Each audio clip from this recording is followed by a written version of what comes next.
may be seated.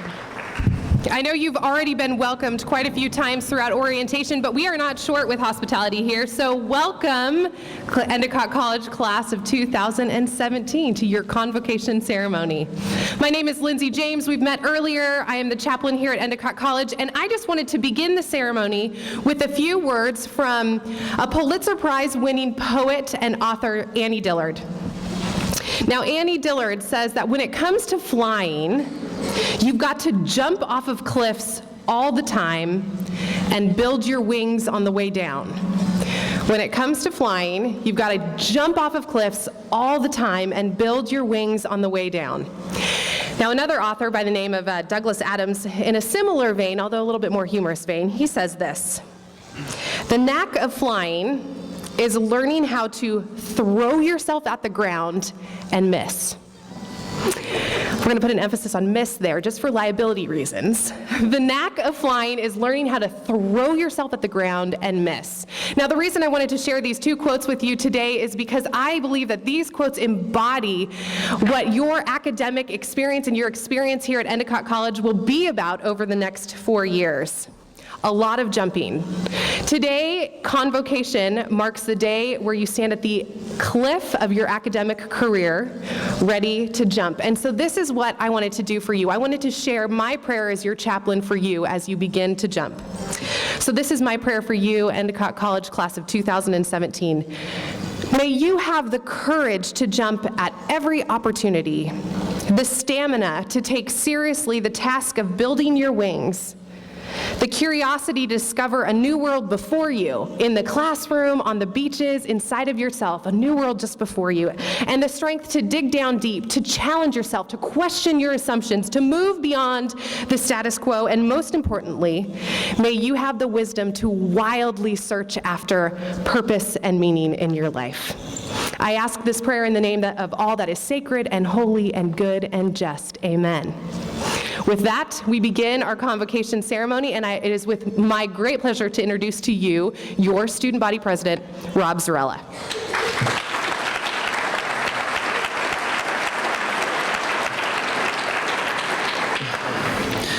Members of the class of 2017, welcome to Endicott College. Today marks the start of an exciting time in your lives. I can truly say that I have fully enjoyed my experience as a student from the lifelong friends that I have made to the opportunities that I have had to get to know the faculty. One of the keys to success at Endicott is to become involved in your academics and in the many activities that will present themselves. I speak from my experience of having served as president of my sophomore class to now holding the position of a president of Endicott Student Government Association. I urge you to get involved as well and to become an active member of the Endicott community. It is now my privilege to introduce you the president of Endicott College, a privilege that, as entering freshman, I never imagined I would have.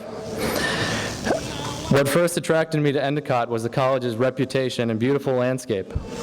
But it wasn't until meeting the president of Endicott that I felt truly welcomed and knew that this would be my new college home. Our president is very special. He is an educator who makes sure that every student has the resources needed to succeed. He is a businessman and innovator who sees past limitations and turns them into opportunities. And finally, our president is our biggest fan. He takes time out of his busy schedule to host barbecues, to show up at sporting and theatrical events, and more importantly, to listen to our hopes and dreams. Please give a warm welcome to Endicott College President, Dr. Richard E. Wiley.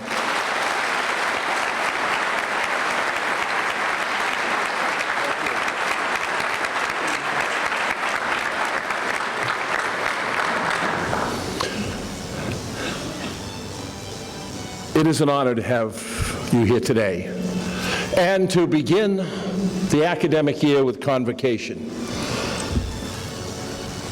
And a few years ago, I walked into an antique shop, which I often do. I like things that are old. All right, no comments. And all of a sudden, on a shelf, there was a box of a puzzle. And I'm not a puzzle person. I just can't put pieces together the way they're supposed to be. But I looked at the puzzle and it said, this puzzle goes together in many different ways and in many different shapes. Try it and build something that means something to you. Well, I bought that puzzle and I brought it home. And you can put it together into odd shapes, into odd positions, with images that some made sense and some did not. But that puzzle represented something very different to me. It represents a tapestry that is put together block by block, section by section, piece by piece. And it becomes the tapestry of life. And that's where you are today. You've built, you've constructed, you've made a number of pieces of your life. But over the next 4 years, as you put your pieces together, you put that tapestry together, you will form your own image. An image of experiences, things that were meaningful to you. Some of them will be great memories, some of them will be harsher memories. Some are things you'll want to forget. But as that tapestry comes together, as you put it together, it becomes who you are and who you can be. And I ask you, as you go through life, to constantly add to that tapestry and to step back once in a while and look at the good things that happen to you and ask why and wonder why. Look at some of the things that weren't as good and say, did I learn from it? How could I have changed it?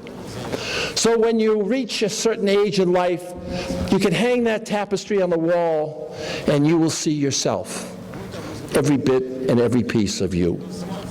And today, I hope you begin another segment of that tapestry. I hope that you find a way to become all that you want to be and can be, and that you let nothing stand in your way.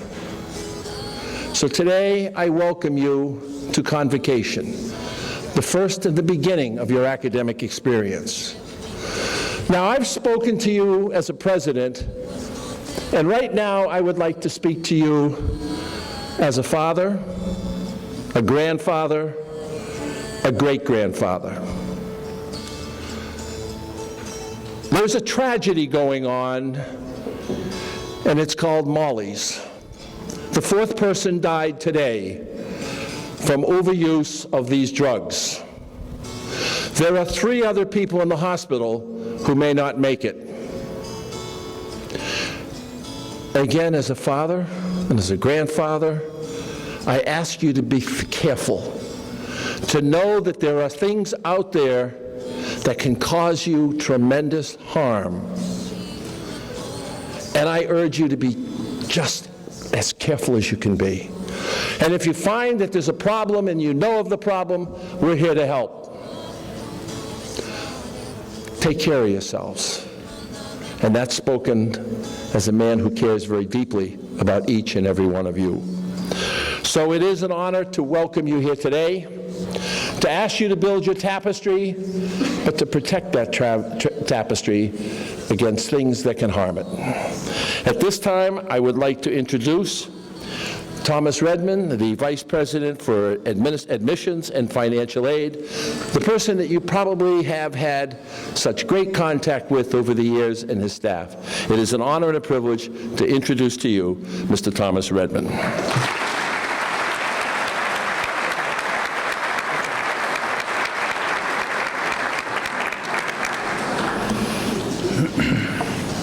Thank you so much, Dr. Wiley. 102 days ago, we celebrated commencement, an incredible day of achievement and accomplishment, and really observing the celebration as students fulfilled their dreams and aspirations. And here we are today, beginning a new chapter in the history of Endicott, welcoming the class of 2017. And during orientation, you listened to us, welcome you, and get you oriented. And I recall vividly the words from so many of you as you said, "I can't wait." Well, your parents said the same thing. But I can't wait. So here you are today on this incredible day as you begin this new journey. And we have this wonderful tradition at Endicott and at many colleges as you begin your academic life on this campus. We have this tradition where, on behalf of my colleagues in the Office of Admission, we welcome you and we turn the class to the entire Endicott community, to the president, to our vice president of academic affairs, to our dean of students, and really to the faculty, staff, and administration of the college. But at this time, I'd like to also introduce you to one another, to tell you about one another. I've done this at Accepted Students Day that many of you have attended, and at summer orientation, but the faculty have not heard these wonderful characteristics about this incredible class. So I'd like to just take a few minutes and walk you through many of your accomplishments and achievements to date. We are honored and delighted that 72% of you have already been involved in community service, and we know you're going to continue that now that you're here. We know that 27% of you were captains of at least one team prior to your arrival here, and 11% of you were class officers, 14% involved in the yearbook. 1 out of 4 of you were members of the National Honor Society, and over half of you have worked in some capacity. 1 in 10 of you have already traveled abroad, and we hope you continue that interest. 41 or 6% of the class are members, are Eagle Scouts or Gold Scout Award winners. What does that mean when we see those types of accomplishments, particularly this one with Eagle Scouts and Gold Scout Award winners? It means, and it demonstrates leadership and commitment and dedication, and certainly persistence. In fact, Dr. Wiley, our president, was a former Eagle Scout. He still is an Eagle Scout. I'm a Girl Scout. He's a Girl Scout, excuse me. Very nice.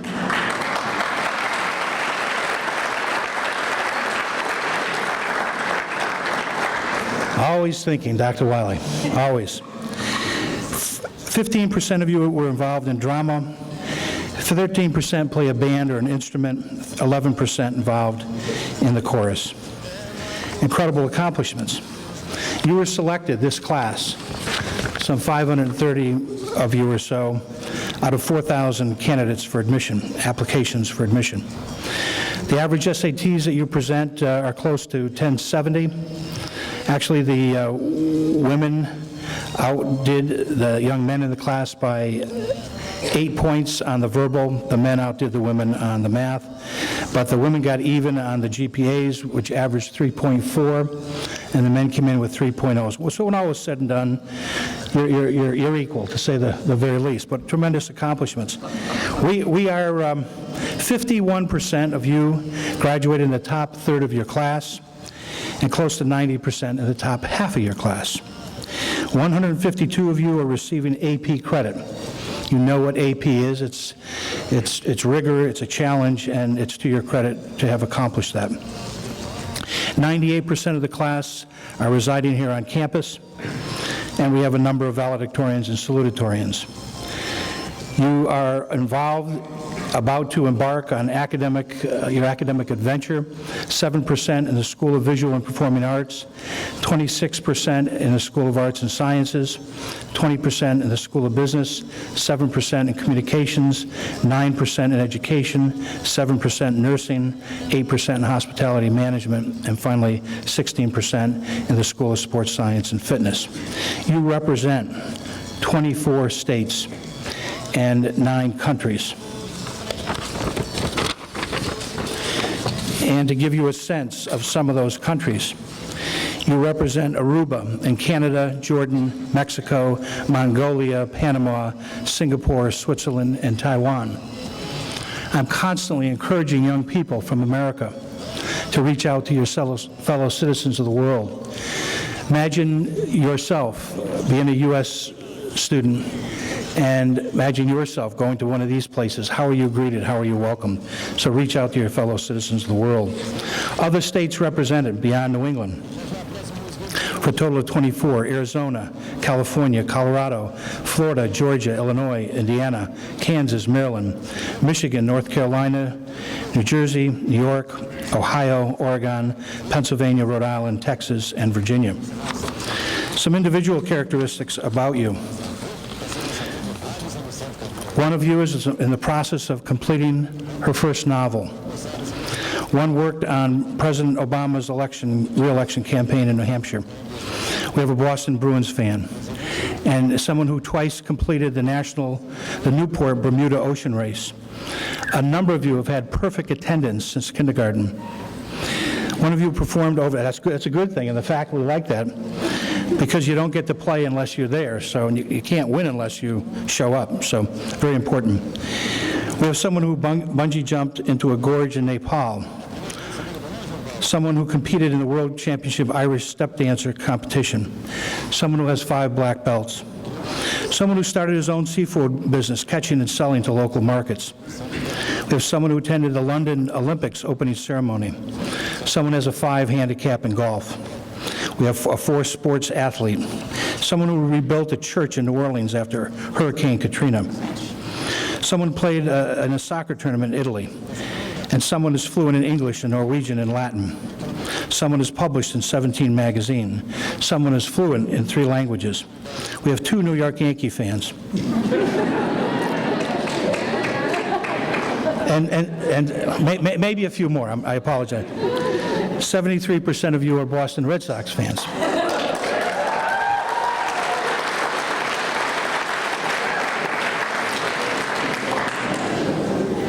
It was a little higher, but after yesterday, I think that number went down just a bit. We have one of you who has a private pilot's license. Maybe there's more. One of you has helped to fight women's oppression in third world countries. And we have a few clowns, and we have a few magicians. And you are an incredible group, and it's a sad day in a way for us in admissions, because we have been communicating with you for months, if not 3 or 4 years. So it's been a pleasure. You don't know what lies ahead, but it's a great journey. This is a great place. We have a wonderful president. We've got a phenomenal faculty and great people who believe in you. So at this point, we and in the Office of Admission congratulate you on your many accomplishments and your obvious talents. May each of you soar to new heights as an Endicott College girl. And what I'd like to do at this point is ask Dr. Wiley and Dr. Rossi Lee to come up. And once again, I am deeply honored to present to Dr. Wiley and Dr. Rossi Lee, and to Dean Dawson as well, and to our faculty and administrators and staff, the Endicott class of 2017. Welcome. All yours.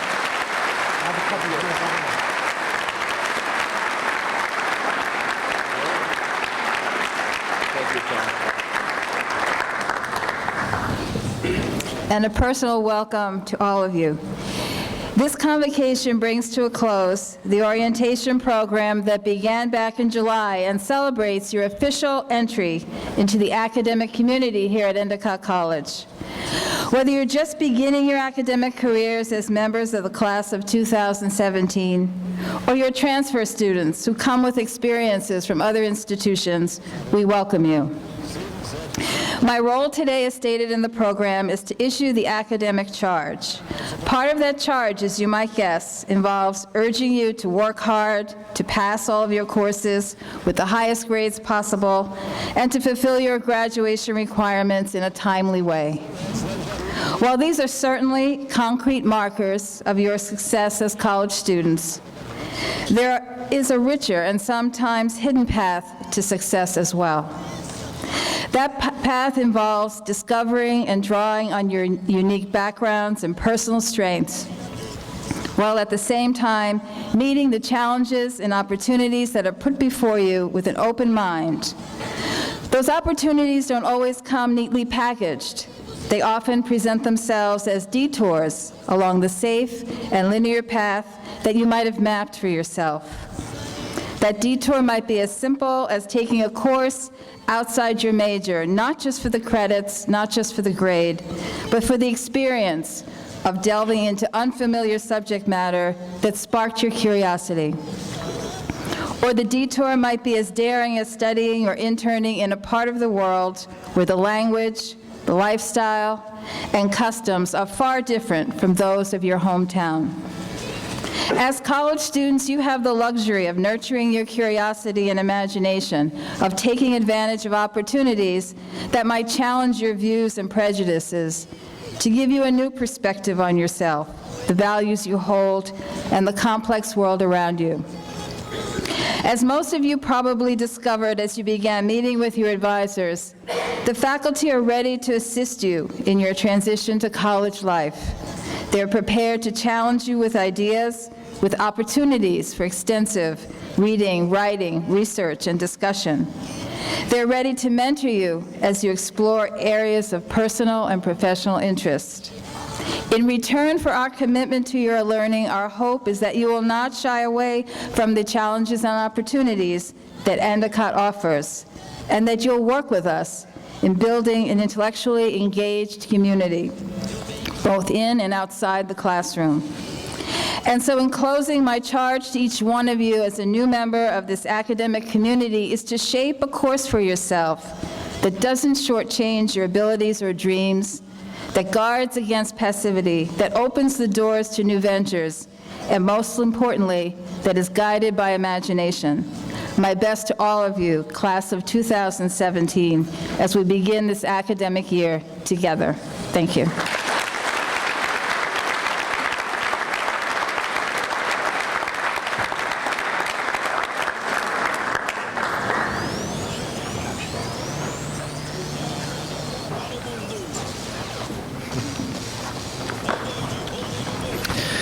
It is my pleasure to introduce this year's convocation speaker, Andrew Forstoffel.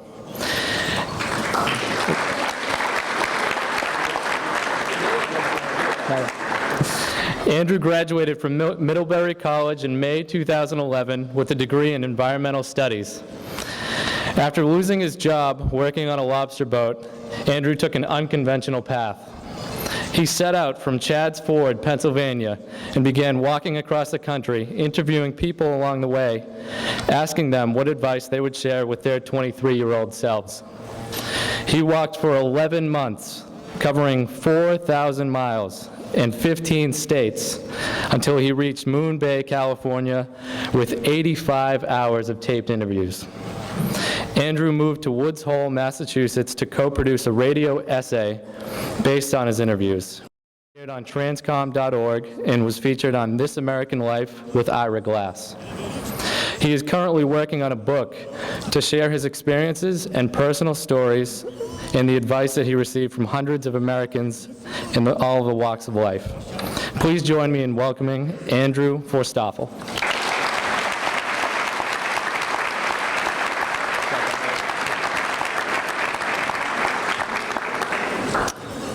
So one year ago today, I was walking into the coastal range mountains of California, about 100 miles from the Pacific Ocean. I was at the end of this long journey. And today, you're at the beginning of a journey that'll last much longer than mine did. And I'm here to share a few things I learned on the road that I hope can help you along your way as you begin this walk today. From day one, I had a sign on my back that said, "Walking to listen." And the idea was to get people to stop and share a story or a piece of advice, because I had so many questions. I just graduated from school, from college, and I wasn't sure what I was doing, really. I had an idea of who I was, but I didn't know where I wanted to go, what I wanted to do, why I was here. And so I figured I'd get a job on a lobster boat that could make me some money quick, and then I'd use that money to go look into these questions. So just a couple months into my work on the boat, I got fired, and that's a story for another time, maybe. And And I had no idea what to do. I didn't have a job.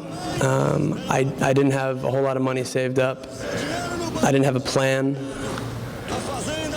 So this thought came to mind that maybe it'd be nice to take a long walk.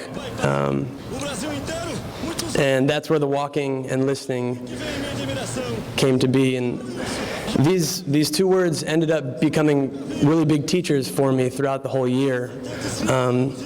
They sort of there were guides that took my hand almost and walked with me all the way across the continent. And it's about these two words that I'll talk today, because I think they can apply to your experience at Endicott. So there's walking. I did a lot of it. I feel like I learned a lot about it. I remember a day in Arizona. It was summertime, Navajo Indian Reservation. The stretch from Haute Villa to Tuba City is one of the most desolate roads I've ever seen to this day. Quiet, no cars. I finished the day camped out on this hill that dropped off into this expansive plain, and the plain then dropped off into this canyon, and on the other end you could see these white cliffs, and they were catching the sunset, and there was a thunderstorm going on. It was perfectly clear where I was, but I could see all those miles away this thunderstorm, and it was raining, and in that moment it felt like I was seeing everything, and it felt like I wasn't missing a single thing. What it was really, I think, is a deep appreciation. I think it was this deep sense of gratitude and awe. And there are a lot of ways to arrive at that. But for me, during this year, walking was a really powerful catalyst. And walking is slowing down. It doesn't even have to be literally walking. It's all about slowing down for me. And I think the more I slowed down, the more I saw, the more I appreciated. And I think it was easier to see the beauty in the little things. And I think I began to realize that these little things actually weren't so little. They were huge. They were so gorgeous, like this night in the desert. There was the idea of realization and epiphany through walking, through slowing down. There was another day in Utah. It's hotter. It was August. People helped me throughout the whole year, taking me in, letting me shower, cooking for me. I never would have dreamed how good people were. And so on this particular day, I was, sweaty, stinky, chafing, everything yucky associated with walking a long distance. And all I wanted was some help. And just as I'm sort of starting to really get attached to this hope, a car pulls over on the side of the road. And I'm like, yes, here it is again. Like, sure enough, someone to at least say hello. And even that, after walking alone for an entire day, that can really change things. So I'm pretty psyched, and I'm walking closer and closer to this car. And when I get about 20 yards away, it pulls off. It drives away. And I'm like, what? Hello? And so I'm walking with this, there's the sense of disappointment, and then walking a little more, it hit me. Of course they didn't pull over for me. They were stopping to check the map or buckle their kid into the car seat. I wasn't even a blip on the radar of that person's life. I was so astronomically tiny. And being in the southern Utah desert, my tininess was accentuated, Walking even more with that idea, I think initially felt some existential despair. I'm so small. What's the point? But then I came to this realization, and this is what I'm talking about, where it hit me that although I was so tiny, all the richness I'd known in my life still existed. All these human connections, all these landscapes I'd seen, all the highs and the lows, the richness was still there. And so imagine all of those tiny little dots, all of us, multiply that together and imagine how big that really gets. It was it was a realization that helped me that day, because I did end up camping out on the side of the road, yucky and stinky, and it was actually all right. And it's been a thought that has helped me since then. And I think it was something that I only could have gotten through slowing down, through putting myself in a situation that was a little uncomfortable and slowing down to reflect on it. I think walking is a great way to engage your fear. There was a day in North Carolina where I came across a sign that said "Inmates Working," and when you're walking, you're vulnerable. You know, you can't drive past a situation you'd rather not be in. And I walked about 3 miles an hour, so the inmates, it turned out, were 2 miles down the road, so I had 40 minutes to freak out about what was waiting for me up ahead. You know, the mind, when it doesn't know what it's getting into, can do some crazy stuff, and mine was doing some pretty crazy stuff. And finally I come upon them, and they're women. And the woman I come upon first has this fishing pole. They're picking up our trash, the stuff we throw out our cars. And she goes, "You like fishing, honey?" And offers me this fishing pole. And so immediately the fear drops a little bit. It's like, here's this woman who's offering me a fishing pole, a chance to fish, to feed myself, to live, you know. And I walked with them for a little bit, and they gave me these little glimpses into their lives. One woman said, the fishing pole lady said, "I'm getting out soon, just another 3 more years." It's like, wow. Another woman said, "The first thing I'm going to do when I get out is see my kids. First thing I'm going to do when I get out is just be alone, because it's 50 people to a room in prison." So at the end of the road, the prison bus was waiting for them, and one of them shook my hand before she got on and said, "Be careful, not everyone's as nice as us." And it was true. You know, it was the truth of those women. It was the truth of the situation, and I would have totally missed that had I not slowed down and entered into that situation, had I not engaged the fears I had. And that's important, I think, because in my experience, fear is what creates misunderstanding and miscommunication and conflict when there really doesn't need to be any. And so getting closer to the truth, I think, can make things a whole lot easier, you know, for yourself and everyone you're affecting. There's this idea of listening, too. I'm going to play a clip here. I did interviews across the country with all kinds of people about whatever they were into, whatever seemed interesting, whatever I happened to be curious about. And this one man I met in Alabama, he's talking about raccoon hunting and his raccoon hunting club. And I'll just warn you, it's hard to, his accent's very thick. So listen up, it's Jesse Moten. Got this thing they call a coon hunting club. Coon hunting club. And it'd be a bunch of fellas get together. You know, I may have my dog, you got your dog, she might have her dog, and all of us turn loose at the same time and see who dog can treat a coon the foot. And, you know, and it's just a lot of fun. So the dogs are out running, and you're listening. You can't. We listen. Yeah. And bigger time, you know, some people are hoop, but I don't hoop to my dog. Yeah. They'll hoop to them and let them know they stay in the wood, but I don't know say a nothing.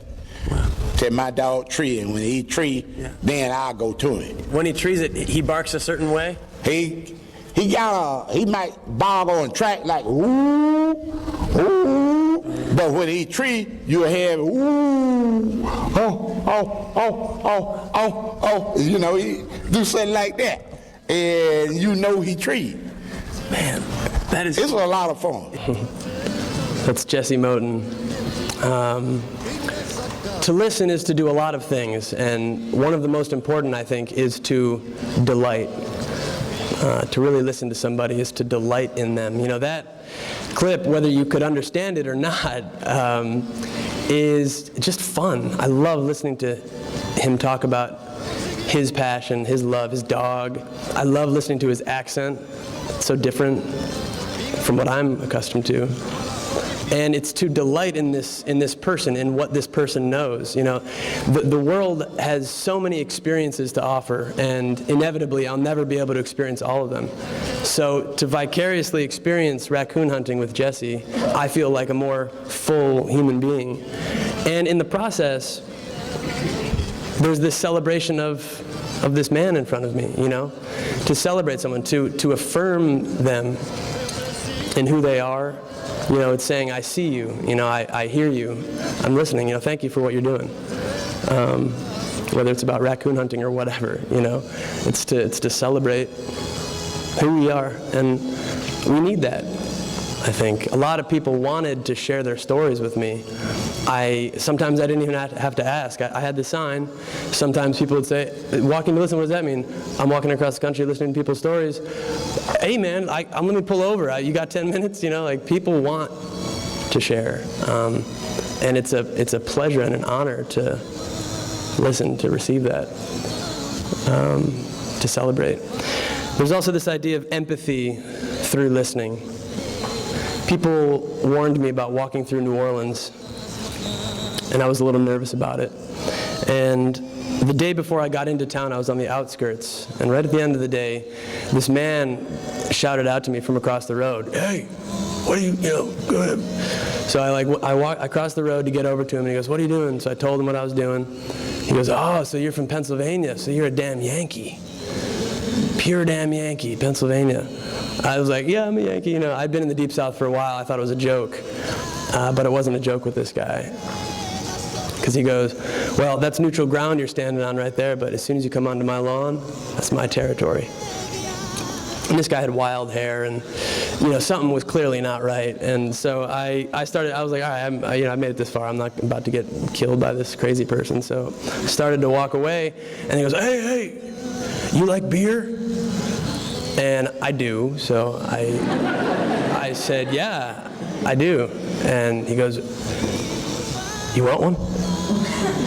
And I hadn't thought of it, but now that he mentioned it, I was like, you know, I could use a beer. So I said, "Sure." Walked up to his porch. He made me leave my backpack out on his porch because he was convinced I was going to shoot him. He asked me to give him my ID, and as if he had some sort of legitimacy, I gave him my ID. You know, like he's looking at it like, this looks like a fake. And I go to grab it. He's like, I'm like, this guy's nuts. What am I? So we go into his house, and we're having our beers. And when someone lets you into their home, if you're a stranger and someone lets you into their home, that's a vulnerable act of trust. And immediately the connection deepens, you know, because that's their space. It's a great metaphor, you know, letting you in. So we're sitting at the table, and he's telling me the story, and I don't even remember what the story was, but I'll never forget this detail. He dropped into it. He's telling the story, and then he goes, "Yeah, you know, I was really pissed off that day because I had to bury my son, you know," and then he just kept on telling the story as if he didn't even say it.